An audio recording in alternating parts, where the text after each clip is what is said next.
Hey guys, it's Ryan Hootmacher again, back for another journey with the Humble Bowl. So today we're gonna do a seared pork loin and we're gonna do a kale salad with balsamic honey mustard and some other good things. And then we're gonna do a really sweet, slow roasted potato. So let's get started.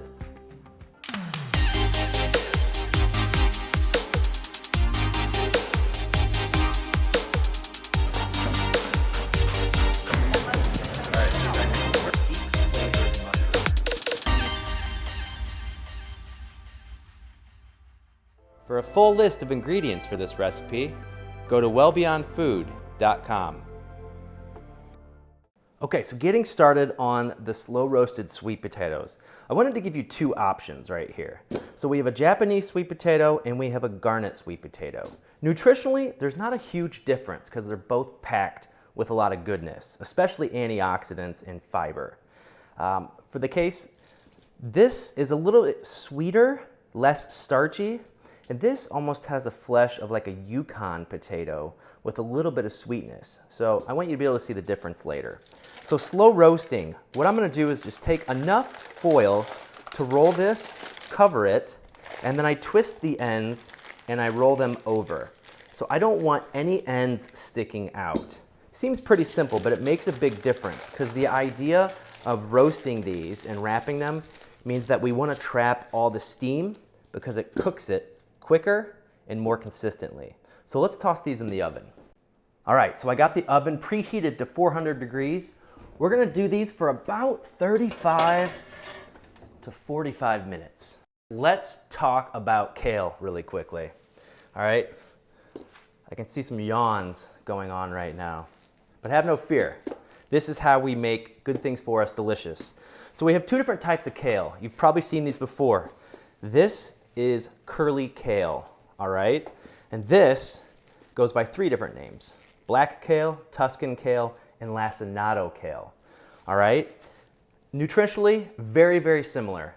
They have just as much antioxidants as spinach. They're a nutritional powerhouse, but how we eat them differs a little bit. So to prepare these, here's what I wanna show you. What we're looking for is, we wanna get rid of the leafy part. So with the black kale right here, this is a little bit more of a softer leaf. And what we want to do for any type of kale is remove the rib, all right? But I put this aside. This is the part that we want. So once again, what I did was opened it up. I tore these two right here, and then the quick way is just pull it through your hand. Make sure that you don't have as much rib left. If it is thick, just give it one more pull. But this is the usable part. I put this part aside. With the curly kale, here's what I like to do for this. Once again, pretty inedible as raw. So we want to get rid of that in our salad. So I go downward on the bottom stem and then simply just pull it right through my fingers. So I made this motion, right like that. The leaves come off. I put the stem to the side. Now, I'm going to bring the bowl into the picture here. So I've got a nice separation of both types of kale right here. It has so much surface area, and when it grows, it can pick up a lot of sediment, a lot of soil and debris. So I want to wash these underwater and submerge them. Agitate them under cold water so the dirt falls to the bottom, and then I'll lay them out on a towel and dry them, or spin them in a salad spinner. So it's time, now that we've dried these, after we've washed these, we're going to cut these. So you've heard of massaging your kale before. I don't necessarily know that I think massaging is the best way to describe it. More of like a scrunching. So I want to break down some of that fibrous structure and make it more pliable. And this is going to help me when I'm cutting it because I'll be able to create little tighter bundles, because what we want to do is cut strips. I've got it balled up in my fingers, and what you'll notice I'm going to do is I'm moving my finger back every time, repositioning, and I'm cutting strips.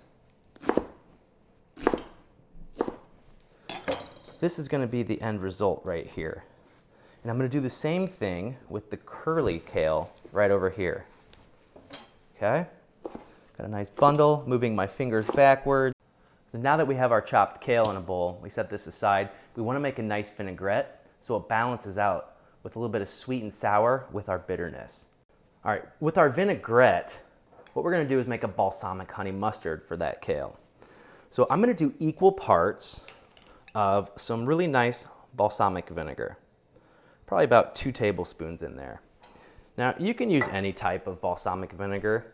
One of the things I ask you to look out for is make sure it's real balsamic vinegar. A lot of times there's caramel color added to vinegars to make it look like balsamic.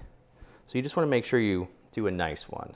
So now I have honey going in, about 2 tablespoons here. The honey is going to balance out the acidic balsamic element. And then we're going to add a little bit of Dijon mustard to emulsify this. Okay. Next up I have a little bit of grapeseed oil. You can do olive oil, avocado oil, whatever you're vibing on. Equal parts there.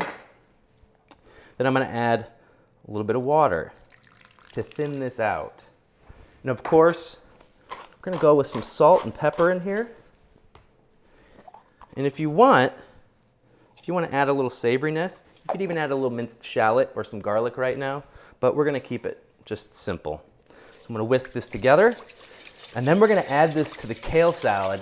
And what's cool is we can dress our salad hour, 2 hours before we eat it, because kale is really hearty and it really holds up well and breaks down and gets the flavor going with this sweet sour vinaigrette. So we're dressing the kale salad right now. What I want to do is I'm going to add a little bit of sweetness. I took some raisins that I soaked in some hot water to make them nice and plump.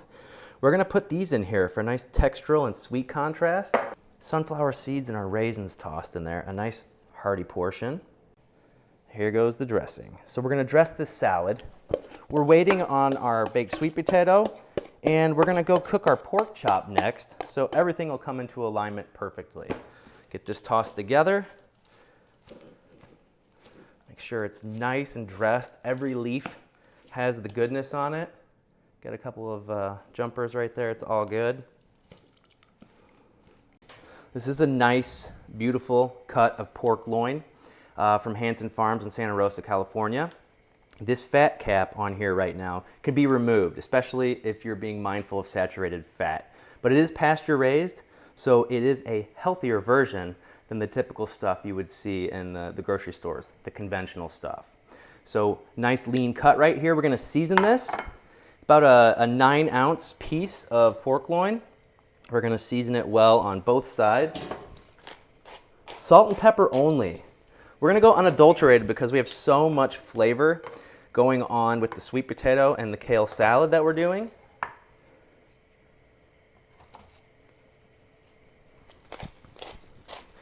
So what we're going to do is we're going to sear this. So let's go ahead and add some grapeseed oil, which handles well for high heat like the searing that we're doing. So we're going to go ahead and set this in the pan. I move it around to make sure that I have all that healthy fat covering the top of the pork. So we want to make sure we have a nice connection to the pan with that fat between it and the pan. So to get a nice sear on each side, we're going to go for about 2 minutes on our pork chop. We want a nice color. And then I'm going to take the pan and finish it in the oven and let it continue cooking for about 5 to 8 minutes.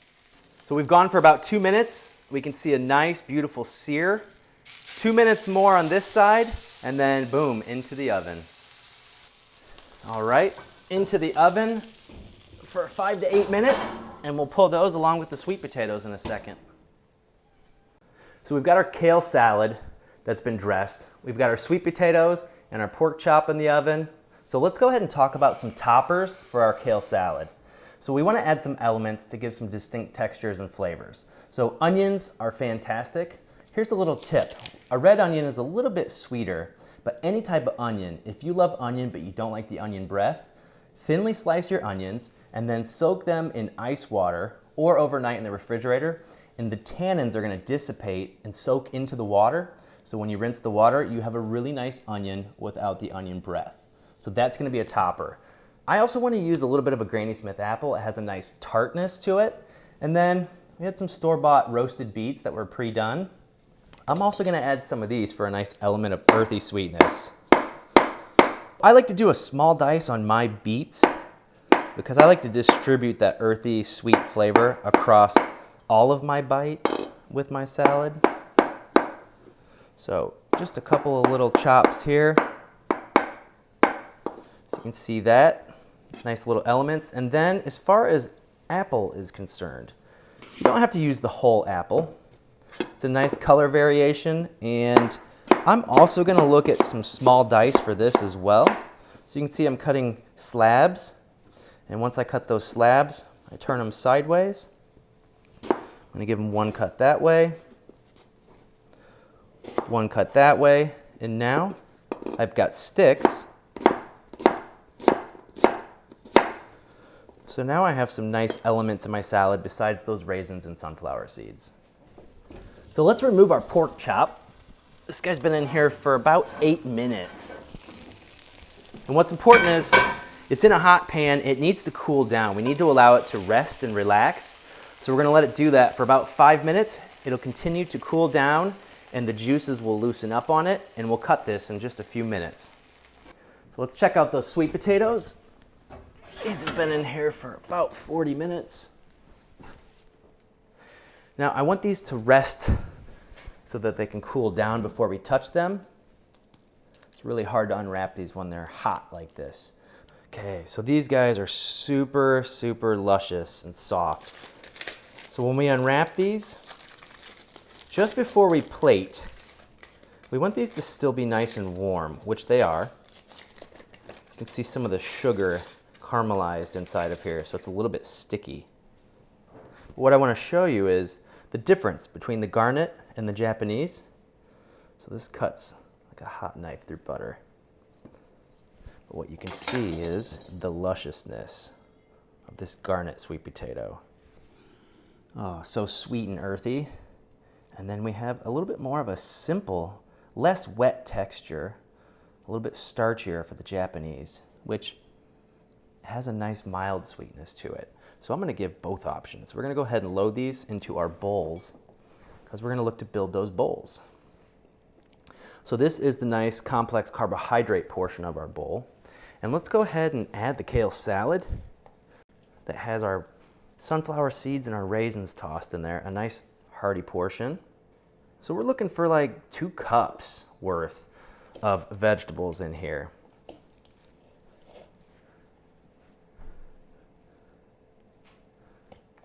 A little bit more. And then let's not forget our garnishes.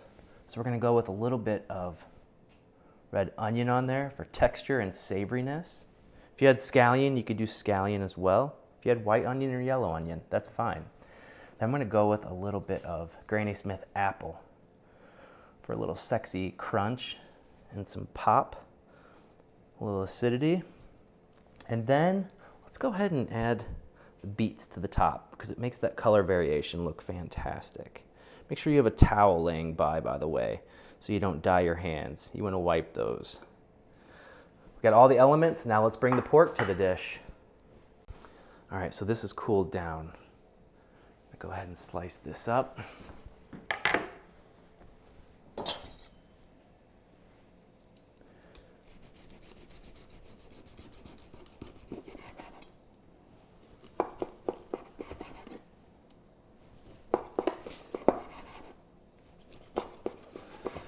Looks like we got more of like a medium well, but you know what? If I was cooking this for my sister, I think she would be in heaven.